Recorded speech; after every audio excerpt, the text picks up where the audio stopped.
আমাদের favourite hero অনেকেরই শাহরুখ খান। জওয়ান দেখেছো? জওয়ান অনেকেই দেখেছো। এই শাহরুখ খান আমার ফেভারিট, আমি তার ইন্টারভিউগুলো খুব শুনি। তিনি যে পরিমাণে পরিশ্রম করেন এখন পর্যন্ত অবিশ্বাস্য।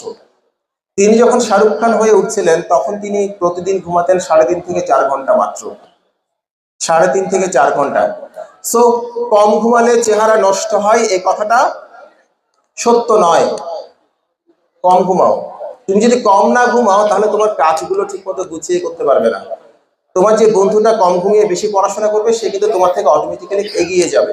কথাগুলো এখন শুনতে খুব বোরিং লাগছে, বাট আফটার 10 ইয়ার্স তুমি যদি নিজেকে ভালো কোনো জায়গায় দেখতে চাও, আজকে তোমাকে খুব লো প্রোফাইলে চলতে হবে, খুব ছোট হয়ে চলতে হবে। লাফালাফি করার কোনো কিছু নাই, লাফালাফি করার এখনো সময় হয়নি। বন্ধু নির্বাচনের সময় খুব সতর্ক হবে। তুমি যেরকম হতে চাও তেমন মানুষের সাথে মিশো। যে লোক খাইতে পছন্দ করে তার সাথে মিশলে তুমি কখনো ওজন কমাতে পারবে না। যে সময় নষ্ট করতে পছন্দ করে তার সাথে মিশলে তোমার পড়া তুমি কখনো কমপ্লিট করতে পারবে না। যে লোক আড্ডাবাজি পছন্দ করে তার সাথে মিশলে তুমিও আড্ডাবাজি হবা, ভালো কিছু হবে না। সো বন্ধু নির্বাচনের সময় খুব সতর্ক হও। যদি ওরকম বন্ধু না পাও, একা থাকো, কোনো অসুবিধা নাই।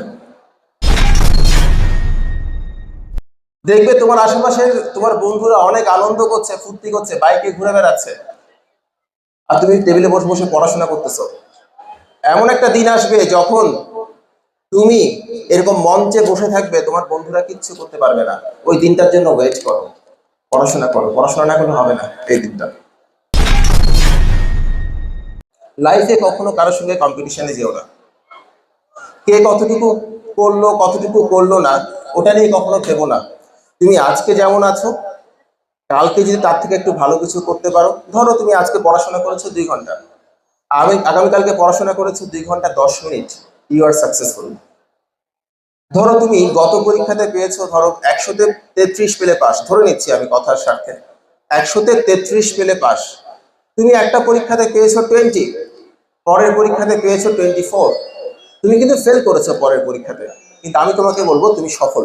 কেননা তুমি নিজেকে অতিক্রম করতে পেরেছো। অতএব সাফল্যের মানে হচ্ছে নিজেকে অতিক্রম করা, অন্য কাউকে অতিক্রম করা নয়।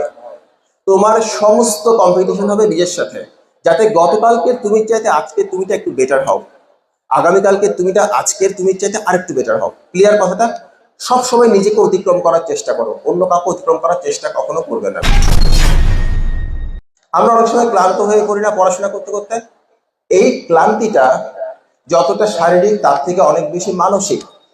তুমি যখন ক্লান্ত হও তখন তোমার কোনো বন্ধু যদি বলে দোস্ত আয় বাজারে চলে আয় চা খাবো, তখন কিন্তু তোমার আর পড়াশোনায় ক্লান্তি এলেও তুমি কিন্তু ঠিকই উঠে চা খেতে চলে যাও, অথবা নদীর ধারে হাঁটতে যাই চলে যাও। সো ক্লান্তি ব্যাপারটা হচ্ছে মেন্টাল, ফিজিক্যাল না। যখন তুমি ক্লান্ত হবে তখন তুমি যেটা করবে, যেই পড়াটা করতে তোমার ভালো লাগে সেই পড়াটা পড়া শুরু করবে। তোমার আলটিমেটলি পড়া দরকার, আলটিমেটলি তোমার কাজ করা দরকার। সো যেই কাজটা করতে তোমার ভালো লাগে, সহজ মনে হয়, সেই কাজটা করা শুরু করবে, ক্লান্তি চলে যাবে। যখন তুমি অন্যের টাকায় চলবা তখন চলবা ফকিরের মতো, যখন চলবা নিজের টাকায় তখন চলবা রাজার মতো। এখন চলছো মা বাবার টাকায়, অভিভাবকের টাকায়, এখন চলবা ফকিরের মতো। যখন ইনকাম করবা তখন চলবা রাজার মতো। সবার জন্য শুভকামনা থাকলো। Thank you.